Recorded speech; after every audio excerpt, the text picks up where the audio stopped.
pekerja Sritek itu tidak dipertanggungjawabkan apa yang menjadi bagian mereka yang ada di BPJS Tenaga Kerja. Dan itu sudah dilaksanakan. Kok Sriteknya enak-enakan, ngongkang-ngongkang?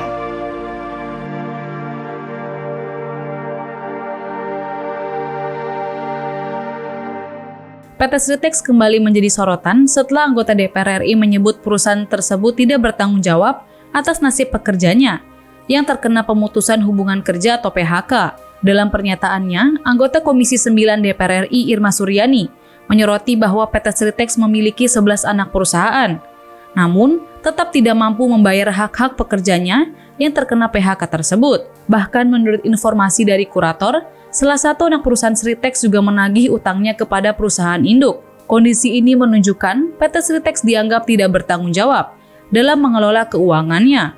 Justru kata Irma, perusahaan itu malah melimpahkan tanggung jawabnya kepada pemerintah.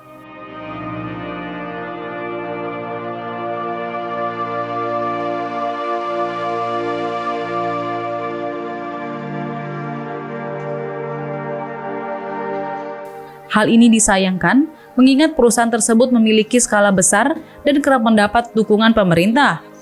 Tak hanya itu, Irma juga menyoroti ketidakadilan yang terjadi dalam pengelolaan keuangan PT Sritex.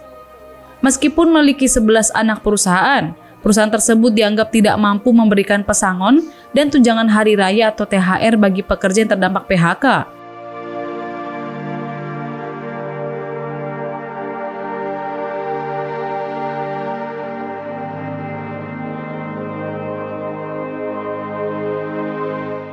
Menurut Irma, PT Sritex tidak seharusnya hanya mengandalkan bantuan dari pemerintah tanpa mengambil tanggung jawabnya sendiri. Dalam kritik yang dilontarkan, ia juga menyinggung soal keuangan PT Sritex yang dinilai bermasalah. Selain diduga tidak memenuhi hak-hak pekerjanya, PT Sritex juga disebut memiliki utang yang besar dan diduga mengemplang pajak. Panggil itu yang namanya pemilik Sritek, minta mereka untuk tanggung jawab.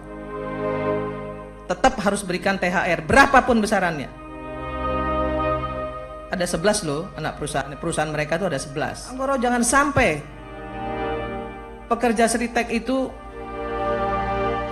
tidak dipertanggungjawabkan apa yang menjadi bagian mereka yang ada di BPJS Tenaga Kerja. Dan itu sudah dilaksanakan. Kok Sriteknya enak-enakan, ngongkang-ngongkang? 11 loh perusahaannya. Bahkan saya baca nih ya, kurator menyatakan bahwa ada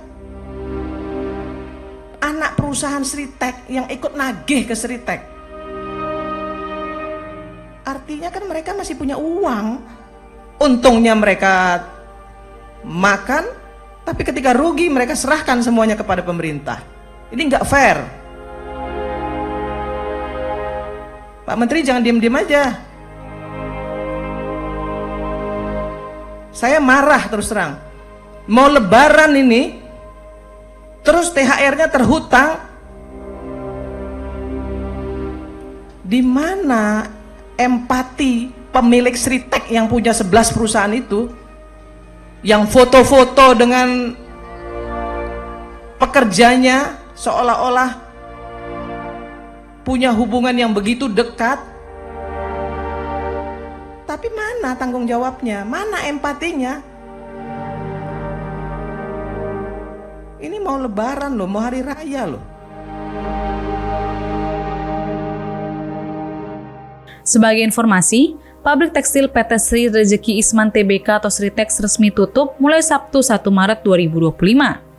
Pada Jumat 28 Februari 2025 menjadi hari terakhir para buruh masuk ke pabrik yang selama ini menjadi tempat mereka bekerja. Penutupan pabrik ini tidak terlepas dari hasil rapat kreditur PT Sritex di Pengadilan Negeri atau PN Semarang, Jumat 28 Februari 2025. Dalam sidang itu, hakim memutuskan jika tidak ada going concern atau kelangsungan usaha. PT Sritex pun terpaksa melakukan PHK terhadap hampir 11.000 buruh tersebut.